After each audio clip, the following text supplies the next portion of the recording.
જ્વેલર્સમાં ચોરી કરતી મહિલા ઝડપી પાડવામાં આવી છે। ગ્રાહકના સ્વાંગમાં બે મહિલાઓ ચોરી કરતી હતી।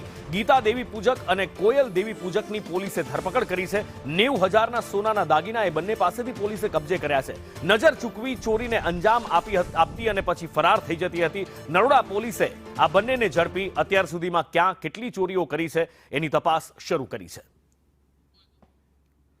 90,000થી વધારેના સોના ચાંદીના દાગીના કબજે કર્યા છે અને કઈ રીતે આ મહિલાઓ ચોરી કરતી હતી એ અત્યારે ટીવી સ્ક્રીન પર તમે જોઈ રહ્યા છો।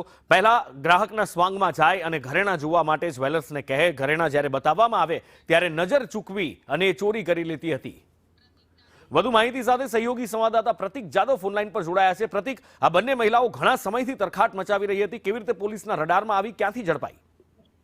નુપુર, આ બંને મહિલાઓ સામે અગાઉ પણ ગુનો નોંધાઈ ચૂક્યો છે અને આ બંને મહિલાઓ ગ્રાહકના સ્વાંગમાં જ્વેલર્સની દુકાનમાં જતી હતી, ત્યાં આગળ આ ચોરીની ઘટનાને અંજામ આપતી હતી। નરોડાની જે જ્વેલર્સમાં આ મહિલાઓએ ચોરીને અંજામ આપ્યો હતો, જેને લઈને હાલ પોલીસ દ્વારા આ બંને મહિલાઓ છે એમની ધરપકડ કરવામાં આવી છે। બંને મહિલાઓ દ્વારા 15 સોનાની ચૂની અને 2 કાનની કડીઓ છે તેની ચોરી કરવામાં આવી હતી ને સીસીટીવીમાં સ્પષ્ટ દેખાઈ રહ્યું છે કે મહિલા દ્વારા ચોરીને અંજામ આપવામાં આવ્યો હતો।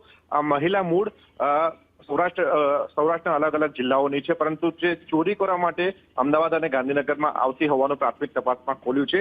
હાલ પોલીસ દ્વારા બંને મહિલાઓના રિમાન્ડ મેળવવાની તજવીજ હાથ ધરવામાં આવી છે, જેથી કરીને અગાઉ આ મહિલાઓ દ્વારા કેટલા ગુનાને અંજામ આપવામાં આવ્યો છે, સાથે તેમની ગેંગમાં અન્ય કોણ કોણ સંડોવાયેલું છે તે અંગેની માહિતી મેળવી શકાય। પ્રતિક, માહિતી બદલ આભાર।